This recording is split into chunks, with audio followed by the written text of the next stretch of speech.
Olá! Sabe quando a gente olha para o mercado financeiro e vê aqueles códigos piscando na tela? Petri 4, Vale 3 e Tube 4, e fica aquela dúvida: o que será que esses números no final querem dizer? Bom, se essa pergunta já passou pela sua cabeça, pode ficar tranquilo. Hoje a gente vai descomplicar de vez os diferentes tipos de ações da nossa bolsa, a B3. E o nosso caminho vai ser bem direto. Primeiro, vamos decifrar o que significa o código das ações. Depois, a gente mergulha nas ações ordinárias, as ON, e nas preferenciais, as PN. Na sequência, vamos entender o que são as tais units e, para fechar com chave de ouro, a parte mais importante: como escolher entre elas. Pois é, essa é a grande questão, não é mesmo? A gente vê esses códigos em todo lugar. O nome da empresa, Petri de Petrobras, Vale de Vale, isso é fácil. Mas e o número? O que um 3 ou um 4 realmente nos diz sobre aquele ativo? É exatamente esse mistério que a gente vai resolver agora.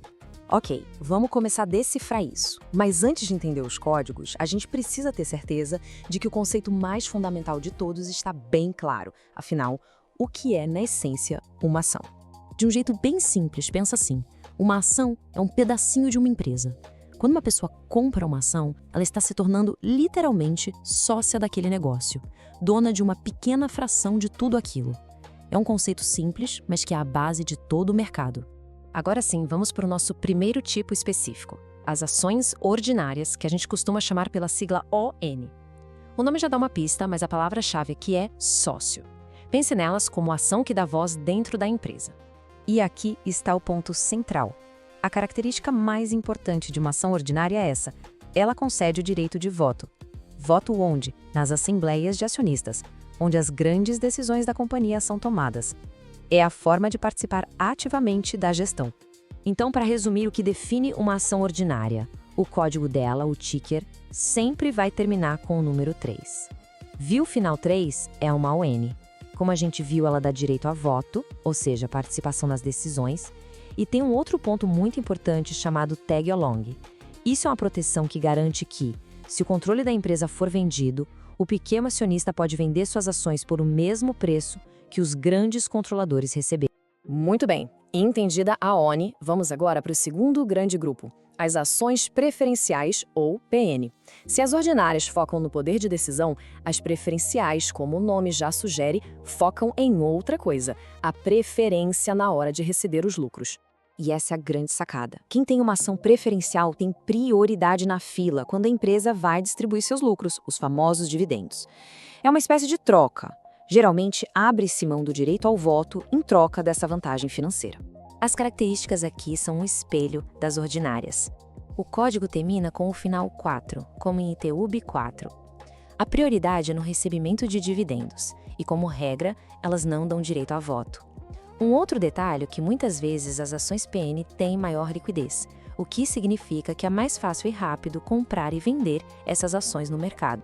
E esse quadro deixa a diferença bem clara, né? De um lado, ação ordinária final 3, com foco em controle e voto. Do outro, ação preferencial final 4, com foco em dividendos. É a escolha entre querer ter voz na gestão ou ter prioridade na distribuição dos resultados. Certo, já entendemos o final 3 e o final 4. Mas e quando aparece o número 11 no código? Aí a gente está falando de um terceiro tipo de ativo, as units. Mas muita atenção, elas não são um novo tipo de ação. Pense nelas como um pacote. A formação é exatamente esta. A empresa pega uma ou mais ações ordinárias, junta com uma ou mais ações preferenciais e cria um certificado que representa todo esse conjunto. E é esse pacote que é negociado na bolsa como se fosse uma coisa só, a unit. As características são bem diretas. O código delas sempre termina com o final 11. Elas, na prática, combinam os direitos, juntando um pouco do direito de voto das ONs com a preferência em dividendos das PNs.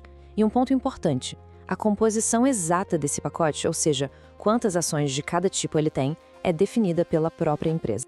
Agora, vamos para a parte prática. Com todo esse conhecimento, como tomar a decisão? Qual tipo de ação faz mais sentido? Bom, a resposta está em alinhar a escolha com os objetivos de cada um como investidor. E essa tabela é um ótimo resumo para a gente guardar. Ação ordinária, final 3, é ideal para quem quer ter voz e participar da gestão.